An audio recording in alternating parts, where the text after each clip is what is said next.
Hi, this is Tony Ruggiero here on The Tour Coach. First of all, I want to thank all of you for listening and supporting The Tour Coach over the past several seasons. It's been a fun ride, and we've got some great stuff going on. Many of you may have seen the launch and the first little pilot episode of Pro Work that we've done in partnership with Bushnell Golf. That's the first in the series. It's been one of my ambitions, one of my kind of like projects and dreams for the past couple years, to film an inside, authentic, behind-the-scenes look at how myself and the team of great coaches, teachers, fitness experts, and mental coaches all work together. At first, it was just with tour players, but now I want to show you how we work together. The Colby Tuyes, the Dr. Greg Cartons, the Mark Hackett's, Morgan Hales, Jackson Koert's, Dr. Scott Lynn's, Dan Terlesky, all of us at Old Palm and at our retreats work together to help golfers of all skill level, and for it to be a real authentic, a real behind-the-scenes look, unedited, where you kind of see some of our discussions and some of the fun that we have. And so to kick this series off, we're starting a contest, okay? And that contest is going to be a social media contest for a Dew Sweeper Tour Coach giveaway. We're going to do the drawing the Monday after Augusta. We're going to draw one lucky winner. The winner is going to receive one free trip to come see me and our team at one of our retreats, okay? So you're going to get a free entry to our retreat with a brand new Bushnell Pro XE rangefinder, plus 3 custom fit Cleveland golf wedges, and it wouldn't be a Dew Sweeper Tour Coach giveaway without some Vineyard Vines Dew Sweepers gear. So here's how you enter a chance to win this fantastic opportunity to travel to come see us for a retreat with a Bushnell Pro XE rangefinder, new Cleveland wedges, and a Vineyard Vines Dew Sweepers gear. It's simple. All you got to do is go on your social media. So go to social media, go to Instagram, and post a screenshot of your favorite Tour Coach episode, okay? Tag me at the Dew Sweeper, tag at Bushnell Golf, and tag at Cleveland Golf, okay? Hashtag Pro Work, hashtag Tour Coach, okay? I hope you're the lucky winner. If you go to Twitter, it's at Dew Sweeper Golf, at Cleveland Golf, at Bushnell Golf, hashtag Pro Work, hashtag Tour Coach. So wherever you are, whatever social media you use, tag me, Bushnell, Cleveland Golf, and hashtag Pro Work, hashtag Tour Coach for an opportunity to win, once again, a retreat entry to come see me, work with me and my team at one of our famous retreats, plus a brand new Bushnell Pro XE, along with custom fit 3 Cleveland golf wedges for you and your game, and some Dew Sweepers Vineyard Vine gear. We're going to do the drawing the Monday after the Masters. Hope all of you enjoy this edition of the Tour Coach, along with some of the upcoming episodes. We've got some fantastic guests, some fantastic insight behind the scenes. But I promise you, check out our social media. Go to Bushnell Golf on YouTube. Find the first edition of Pro Work. Take a listen. Take a look. Tell me what you think. There's more inside, authentic, behind-the-scenes looks at our instruction team, and so going to be plenty of laughs as well, I promise you. So once again, this is Tony Ruggiero. Hope you enjoy listening to the Tour Coach. Hope you enjoyed watching Pro Work. Take advantage of this opportunity. Once again, go on Instagram, take a screenshot of your favorite Tour Coach episode or the one you're listening to, and tag me at the Dew Sweeper, at Bushnell Golf, at Cleveland Golf, hashtag Pro Work, hashtag Tour Coach. Hopefully you're the lucky winner. Enjoy this edition of the Tour Coach, and hopefully we'll see you soon on the lesson tee. All right, so joining me here on the Tour Coach, this is going to be a fun one from Masters Week. It's Tuesday of the Masters Week, so we'll probably get this out tonight or tomorrow, Wednesday. Masters practice rounds. We're talking about what really goes on at the Masters practice rounds. Also getting an insider's look from somebody coming for the first time. Tom Lee's joining us. So got Jackson Koert, Jackson K Golf, who's been working his butt off for me this week here. He's doing short game. We've both got Ben Carr here in the from finishing as a finalist in the U.S. Amateur. He's making his Masters debut. Wade Hamilton, one of my good friends, my best friends, and just we got so much to cover on here. Lots. Wait till you hear my background. and Tom Lee, Wade Hamilton, director of golf at Montgomery Country Club, and Tom Lee, the general manager where I hang out some of the time. And Tom made Tom, First visit to Augusta, lifelong dream. Tell that story about why you wanted to come. It was just, been in the business for a long time and never had the opportunity to do it. And when I had the opportunity to come, just knowing what goes behind the scenes of running an operation, everything day to day, and then getting out here and seeing this was just ridiculous. I mean, it was awesome. I mean, just, from the grounds to the people to the fans, it was something that is definitely, I'm going to come back every year now. It's awesome. You're hooked. I'm hooked. It's my favorite week of the year. Wade, you know that from all, we've been a bunch of times. I got to give Wade credit. Every time I have a player in the field and I don't get fired, Wade always finds a way to show up, drive up, and drive 62. Yeah, let's talk about his driving ability. Lord. He won't drive faster than 62. Lord. On the way. But let's talk about, one, thanks always for the support, because you always come up. You know my feelings. I think you're the best golf professional on the club pro side around.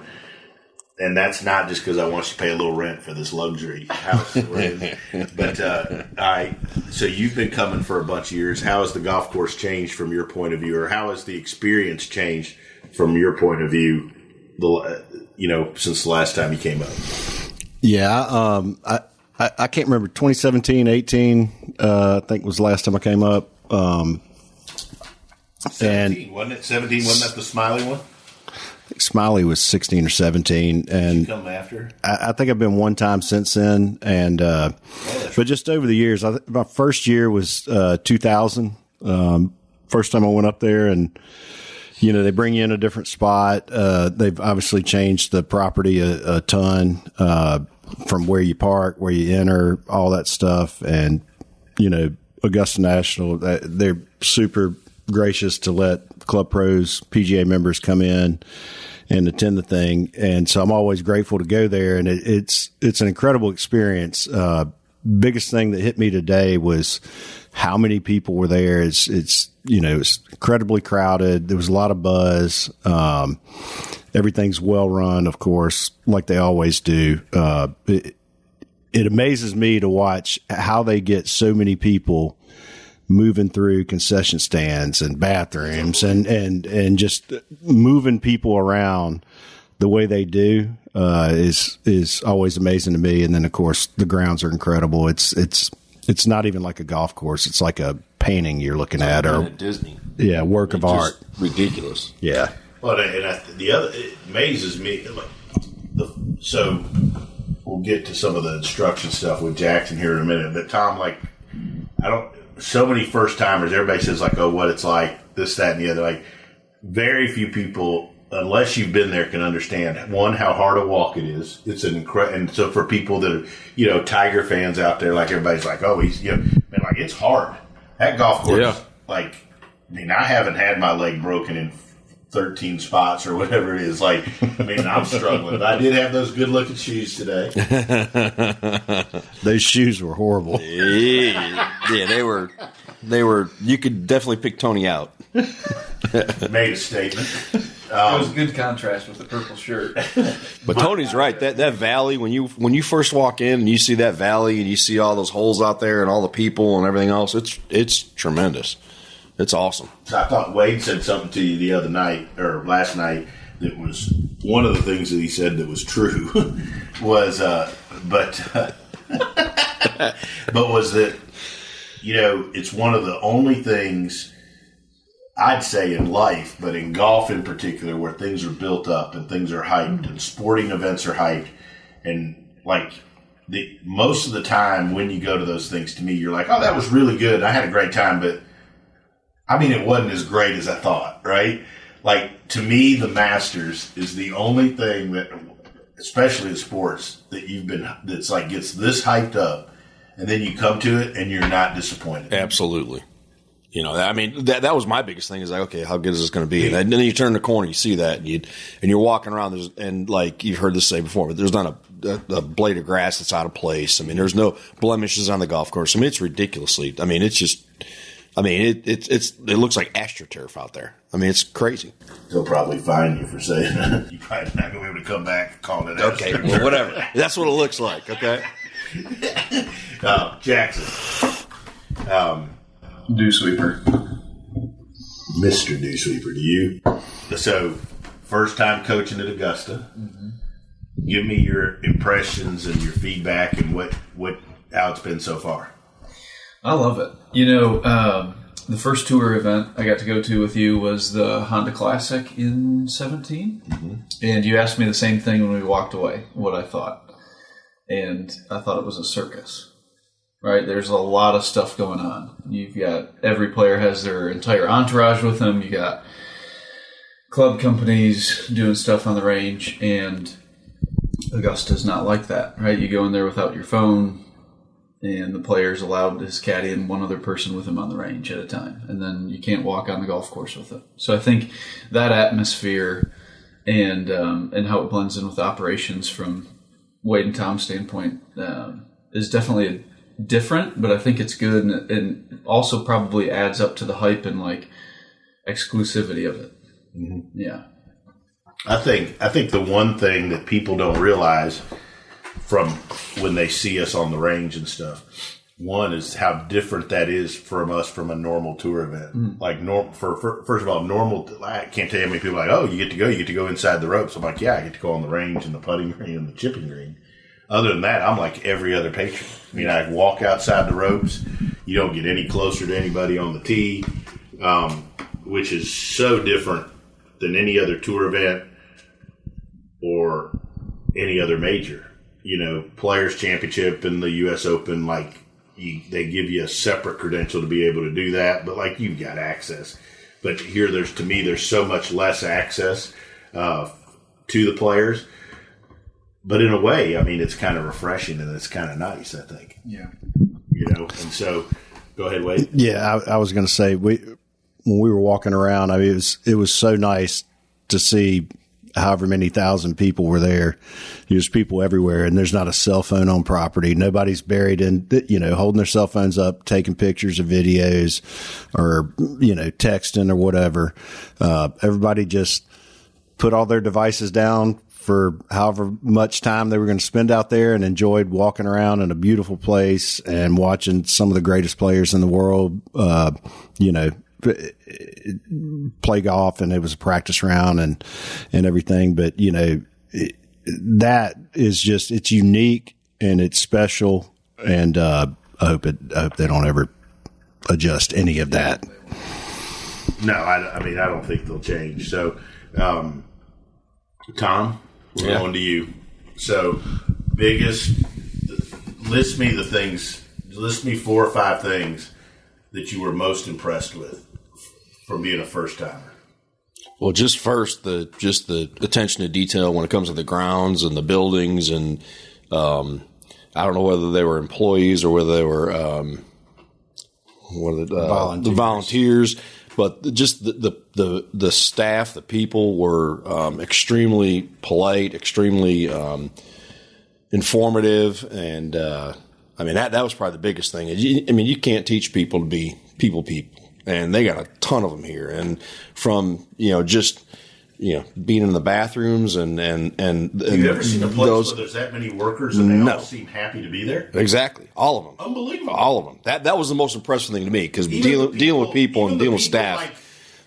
Helping you find a urinal. Exactly. Are happy to be by the urinal. That's what I'm saying. I mean, you walk in there and they're instructing you where to go. I mean, and that's the most impressive thing to me, is dealing with people. How they were just, I mean, they're everywhere, and that's probably the biggest thing. And then the next thing is, I mean, again, the concession stands, just getting you in and out. It says about prices. The prices are crazy, ridiculous. I mean, $1.50 for a sandwich and, $5 for a beer. I mean, where are you going to go? How many beers did you have, Wade? What's the count in the green cup? Well, I drank 2 beers, but I had 8 cups because, believe it or not, I found 6 laying on the ground, empty cups. So I walked out with 8 empty cups. Or I may have drank 8. But it's true. Like Jackson, we went through the lunch line. My chicken sandwich counts up to somewhere 7 to 8 range for the week so far. We're 2 days in. I mean, I feel like, but like I also feel like you'd be. Now wait a minute. Have you eaten 7 or 8, or are you putting it a 7 or 8 on a scale of 1 to 10? Oh no, I've eaten 7 or 8. I mean, and you got to factor in, like, how do I factor in the 2 chicken biscuits I had today too? Does that equal 1 sandwich? I don't know, but No. I'm the only person that can walk around that hilly place for 5 days, not drink water, and gain weight. And never really, like, sit to have lunch. I just keep grabbing chicken sandwiches everywhere I go. I mean, I feel like it's the only time of the year that it's allowed. It's convenient. I mean, you're in and out. I mean, there was never a line that was more than 2 or 3 minutes. I mean, you're done. We went in, and we went into the main concession stand right there. Yeah. And, but like, we got, what did you have? You had a chicken sandwich. Ice cream sandwich. 2 chicken sandwiches, an ice cream sandwich. I had a bag of chips. I had a lemonade. I had a drink. And you had a drink, and it was $15. Yeah, It's cheaper than eating at home. It's impressive. I can tell you without question, 2 beers and 2 sandwiches is $10.80, $14. Because we did that several times. We did that 8 times today. By the way, pro. I tell everybody, we're going to give the instruction here in a minute, but like, I tell everybody, if they would let Augusta National run the country, especially TSA, we'd have no problems. Like, I mean, it's especially TSA. But like, why would you just not let those guys run the country? It's like, it's okay. It's going to work out. I'm serious. We would. We don't need Republicans and Democrats. We need guys with green jackets running. I'm serious. Everybody's going to get a chicken sandwich for $3. Yep. It's impressive. Draft beer. Yeah. I like how the sandwiches, I like how there's no brands on anything. Like that bag of kettle chips. It's got the mash, like, I like trying to figure out who's making it for them. And the ice cream, there's no brands anywhere. We actually had somebody tell us today that the domestic light was Miller Lite. I don't know if that's good or bad. Well, you seem to be, apparently from the house here, a connoisseur of Miller Lite. How would you say? I would say that I was drinking Miller Lite today. Yeah, fantastic. But I screwed up one time. I went in and we got a couple of Heinekens. They were good, though. Because it changes every year. They have one light, one normal. Yeah. One import. Right. And they have their own craft, yeah. And it changes every year. Yeah. Change it up. But you don't know. Yeah. No. Yeah. It's awesome. All right, so let's talk, Jackson. We're going to talk a little bit about what we've done from the prep side so far. So we'll kind of take everybody through what we've done. So Monday I flew in. We didn't really do much range work.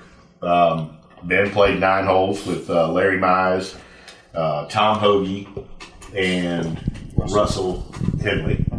And Coop.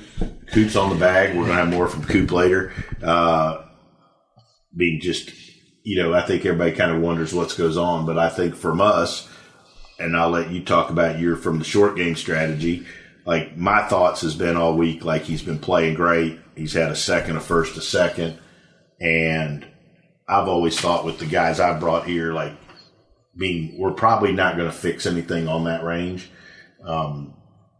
Even though it's a great range, but like we're not here to fix anything. So my job is always to help them get a feel for the golf course as it changes through the week. I've talked about that a lot, and to keep them relaxed and comfortable, but to play 9 each day and be rested and ready for it. Like I think people are like, oh, what are you guys working on the range at Augusta? Like, I mean, we're not working on anything. Like we did a little bit of stuff, like just posture work. He's been texted me before on the way in about I want to double check my posture alignment. We just basically worked on some footwork stuff on the range, but really it's been about 9 holes each day, getting a feel for how the golf course changes. And I think that's going to be tricky this week because we got some weather coming in for the weekend. So, like, certain years you're always looking at how the golf course gets firmer and faster every day. And the year you were up there, the year Smiley played on Sunday, the greens were like grayish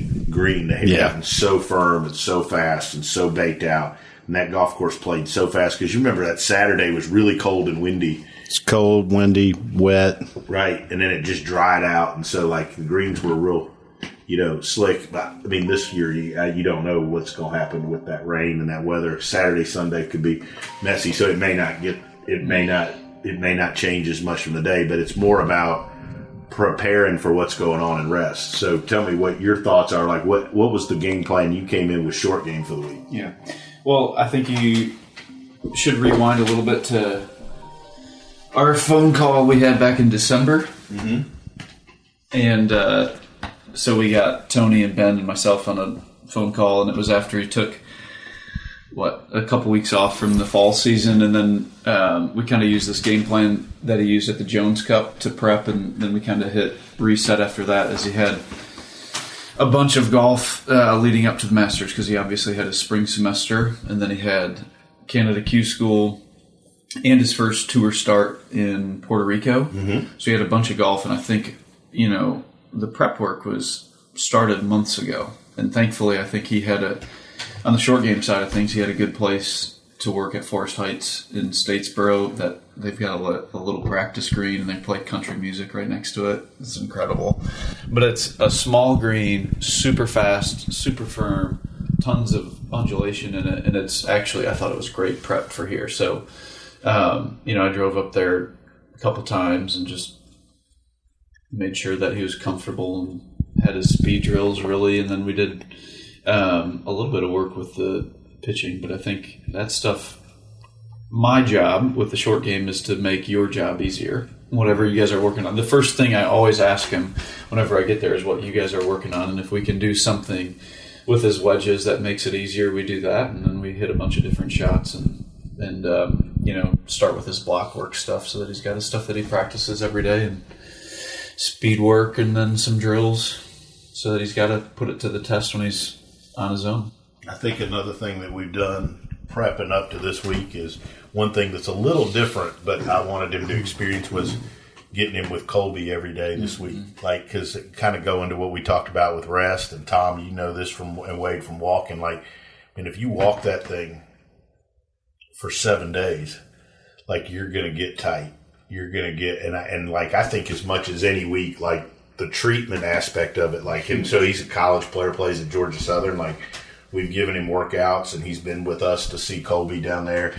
Like, so he's got all that stuff, but not on the level that tour players deal with and have. So exposing him to that, to me, has been different. But so he's, we're setting up a schedule each day where we're going to do basically an hour on the range, and that includes working with you and me, playing 9 holes, but he's doing stuff to keep his body ready, his body activated, and then really kind of, I think, today and tomorrow start going more into the treatment where they just keep you refreshed and all the things you need to do to be fresh and ready. Because, I think that's one of the things that's amazing when you look at, like, which I want to do later after I have a couple beers. I want to get the YouTube going and play some of the old masters. But, like, you look at these guys, like, you look at, like, Larry Mize today.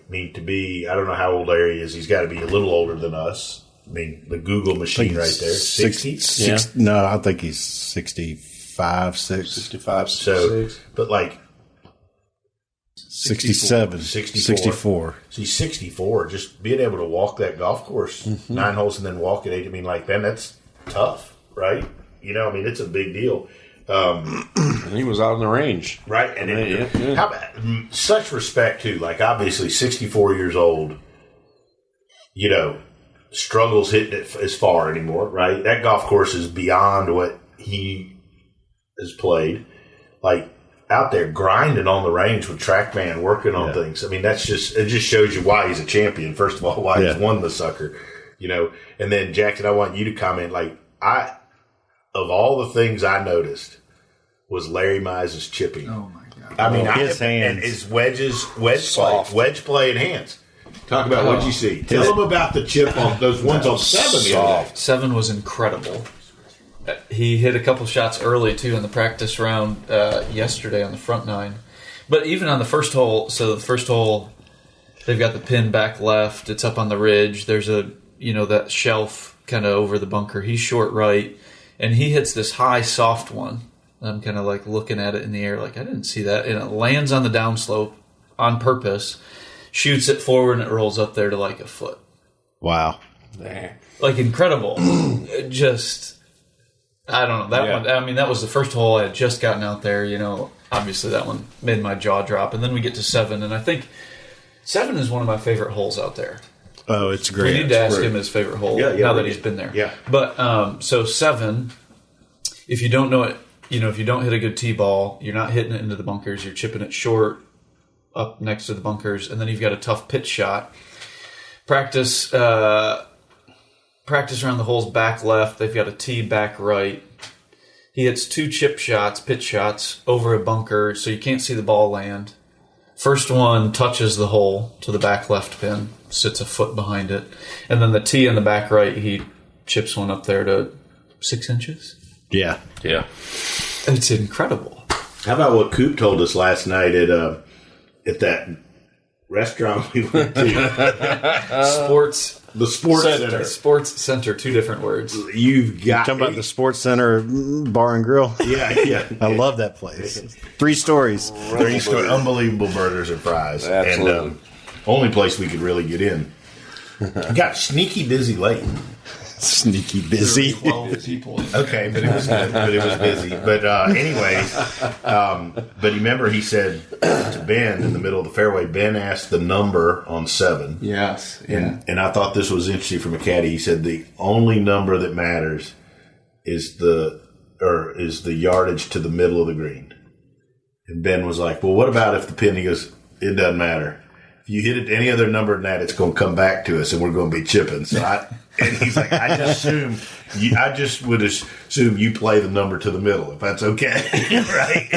You know, I mean, but it's true, and I think that's one of the interesting things about that golf course is there's so, and then another, and we're going to get Coop on here at some point. Like Ben said this, and Coop said like he kept saying like Ben would ask the number. And Ben and Coop would say, yeah, but you know, you got a slope over here that could help you.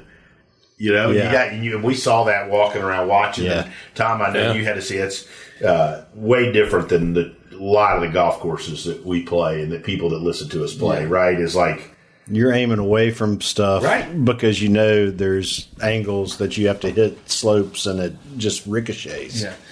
And like what you talked about the course changing on 14, was that 14? 17. Mm-hmm. His shot into 17, the pin's back left. He hits a good one, and it doesn't come down the ridge. Mm-hmm. You say, Thursday that comes down, Saturday it's over the green. Right. Yeah. Right. Because of how much it which this year could not be. I mean, but from my experience, like...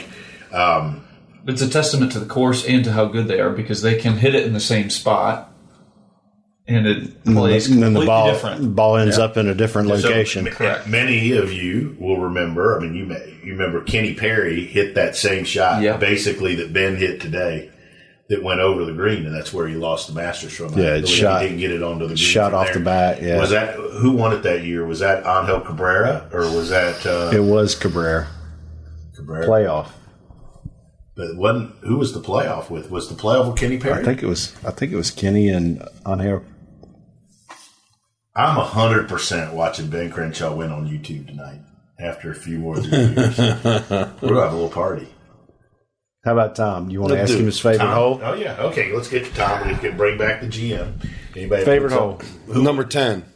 I mean, really? I'm sorry, but that view just going down, 10's good, but then that 11, 12, 13 there, Amen Corner, that's pretty good. Pretty fucking special. We'll edit that. Probably not. 19? 18? It was 2009. Uh-huh. Oh, yeah. We were right on it. It was Cabrera, Chad Campbell. That's right. We talked about Chad Campbell last night because I drank beer with Chad Campbell down in Puerto Rico with Ben Carr. Everything goes back to drinking beer. Yes. Chad, he was a beast hitting irons, right? Yeah, he's been hurt a bunch, and he's just starting to come back. Yeah. Good for him. Yeah. Campbell? Yeah, super guy. Angel Cabrera is in jail. Is he really? In Argentina, yeah. Yeah, we don't need to go into this on the podcast. It does involve younger girls and stuff. You said we don't need to go down there. But anyway, how about this? Jackson just pulled a sandwich I'm starving. out of a backpack somewhere. What do you have? Pimento cheese? No, I had my fill. All right, so let's go back real quick. I'm going to talk about just a couple things that I think are important, and one of the reasons it's been easy work for me, and it obviously could change on Thursday, but I think this golf course has turned into a situation where you got to be a good driver of the golf ball. Ben has driven it extremely well. But I think, so like from my perspective, when I look at what we prepped going into this week, you know, I'll just say a few of the things I looked at. Like, so when we started in January, we had that conference call, we wanted to get him physically better, which goes to what he's doing now, which he's able to load into his trail leg better, which I think helps him drive the golf ball better, keeps the club more in front of him, drives the golf ball better. And then I told you after being around him in Puerto Rico that I said I thought you needed to get better with, and when I walked up here, when I walked 18 with him 4 weeks ago, I thought you need to get better at hitting soft shots around the greens, because I think like lots of young guys, he's got that low spinning shot. And I've got to tell you what Pete Cowan told me about spin shots. That's later, but I thought if we could keep him on his plan, driving the golf ball well, and he could chip and pitch the ball better and bunker it better, it'd be good. So I'm going to have you speak about that in a second. And then from another perspective, I'd said I thought distance or speed control on the greens, which is big for you. And I felt really good about that when I went and watched him at the Floridian. Finished second there 10 days ago, whatever it was, and I went and I watched 4, 5, 6 holes, and those greens are rolling 13s, 14s, and they're as fast as anything, and his speed control was outstanding, and he played fantastic golf. So I remember texting, I was like, all right, so you're doing good work on that. Talk a little bit about what have you done from a short game perspective to help him handle the greens here? Yeah. Best thing about Ben, when you work on something with him, he applies it to every part of his game. And so, like when you're talking about getting him to turn and keep the club more in front of him, one thing that he always kind of falls back to is getting the club like behind his hands early in the takeaway. So as you guys have worked on that, he actually really likes that feel in the bunker. Only thing we've worked on really in the last month and a half now with his bunkers is kind of staying more on his front side, because he would kind of do this rehearsal in the bunker and he'd get shifted back instead of kind of staying on his front side. And also letting him trust speed through the bunker, because, you know, he's got a strong grip and the face gets shut a little bit, and sometimes that thing will dig a little bit in the bunkers. So based on his setup, and if he can have that feel with the club head staying outside of his hands, he can actually create a lot more speed going through it, which helps him with those, like the ones that he's got to hoist over a lip with a, you know, short-sided pin or something like that. So his bunkers have gotten better. And then the same thing really for his pitching, keeping the club head outside of his hands there, and then adjusting his setup for different shots. You know, I think he does an awesome job on the low ones, but around here he needs the higher ones, and keeping his weight forward, similar to the bunker stuff, but almost like, you know, stealing Hackett's line, like putting his nose out in front of it and keeping it out in front of it, which helps with the high ones, and he can kind of hit it with a little bit of a cut motion, so then he can start to do it on different lies, because he and Coop have talked about how around the greens, even though the grass is perfect, the balls will sit down a little bit depending on the direction that it's mowed. And so if he's got to elevate one, he can kind of do that with this cut feel, and he's out in front of it. And I think he's done an awesome job with that. And then he has speed control in the putting. He had actually said this about how he's had a tendency on the golf course here to leave the ones up over a slope short, because he's used to slick ones and everything's really fast.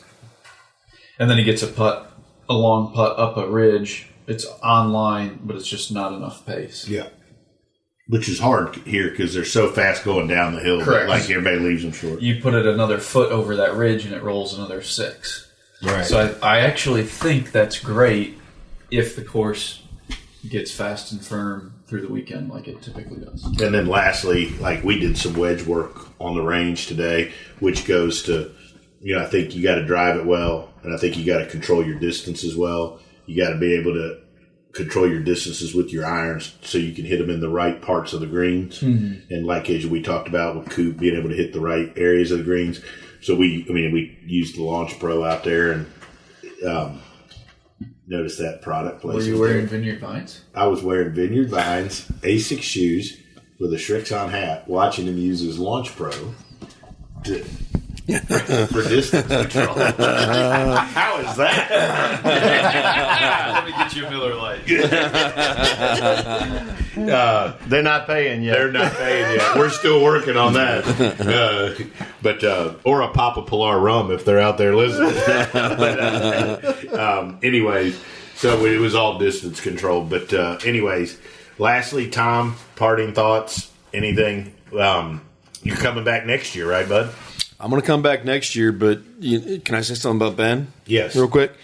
One of the things that just watching him today was impressive to me was just his confidence, but yet, being a kid in this setting, just watching him, it was like he's been here 10 years, which was impressive to me. I told him on the tee today on the range this afternoon, I said, the thing I've been most impressed with is his attitude and how he's approached the whole week. And kudos, he's had some talks with Dr. Greg Carton. Kudos to Doc, because Doc's talked about how, just about like this week, how you should enjoy it.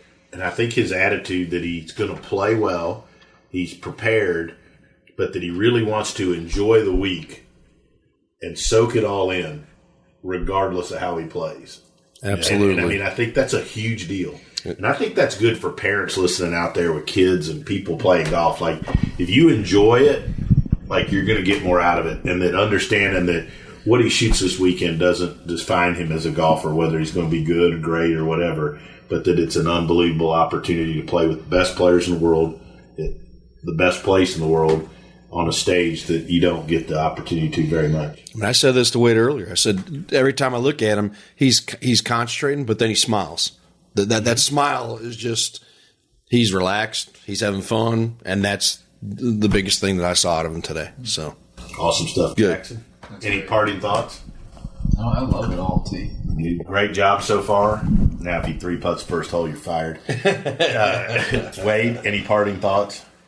Just want to thank you again for having us up here. Appreciate you extending a place for us to stay at no charge, and can't wait to come back and do it again next year. I got to get to work. I got to get somebody in the field. I have not done very well at getting people to come back to back. I haven't. I've never been back to back Masters. I've come and watched, but not as a coach. So, anyways, but it's also been great. I think one other thing, people from from a teacher and a coach, it's pretty fun hanging around that caddy shack. All the Pete's, all the Pete Cowens, the Justin Parsons, the Mark Blackburns, everybody's there, right? Did you say they had pizza in there? It sounded like that. I got one. Pete Cowan. He's not pizza. So, obviously, we love the operations, we love the golf course, we love the history. You've had some great history here. Give me, your top 2 or 3 moments. Because you've got Ben here, Andy here, Smiley. You've come here with Lucas. You've had some incredible moments. I think, final group for Smiley was one of the, Give us, a good 2 stories or something. Come on. Just like the whole, just the whole experience was great, right? And everybody was great, and how they treat you was awesome. The coolest thing for me was after you warm him up, you're done. Smiley, right? And so you go, he goes to putt. I was with my putting green, he walks off. First 2 people I see when I walk off, I'm going to watch Wade and Yvonne we're standing there, right? Yeah. And then, we get to 3 or 4, wherever the concession stand is. And Smiley made a bogey somewhere in there. And Wade comes walking out with 2 Miller Lights or whatever lights. And he says to me, "You can't help him now. You might as well start drinking with me."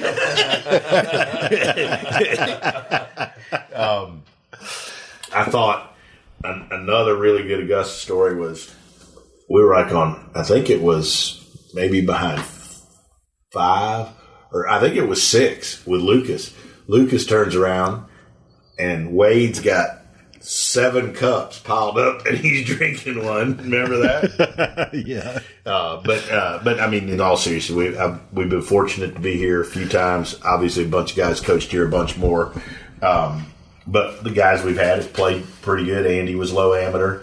I thought that was really cool being with him, and that was just so different because it was the November Masters during all the COVID stuff. And he played with Tiger. Yeah, I forgot that guy.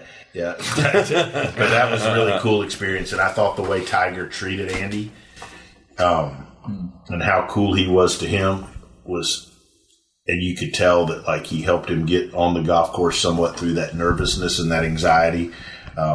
I thought a really cool thing this week was Andy sent a really cool text to Ben about what to expect and what to, and I thought that was cool. So I think it's cool how guys help each other. So anyways, we've had some good experiences here. Hopefully we're not done. I will watch the final round from Key West at a bar near you. So anyways, if you want to sponsor it, I can tag you. Anyways, guys, thanks. It's been fun. Tom, thanks for coming up. Thank you. Appreciate you buying us dinner tonight. And Wade, I really appreciate the contribution for the house. We've had a good time. I hope you enjoyed this edition of The Tour Coach and this conversation that we brought to you about playing, learning, and teaching the game of golf. We'll be back next week with another edition of The Tour Coach. In between now and next week, make sure you follow us on our social channels.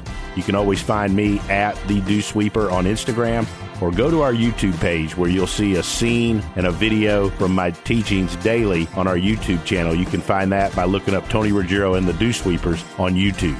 Until then, make sure you follow and check out Everything Tour Coach and all our sponsors, Srixon Cleveland Golf, Bushnell, Vineyard Vines, and Buick GMC. I'll be back next week to help all of us appreciate, learn, and enjoy the game of golf.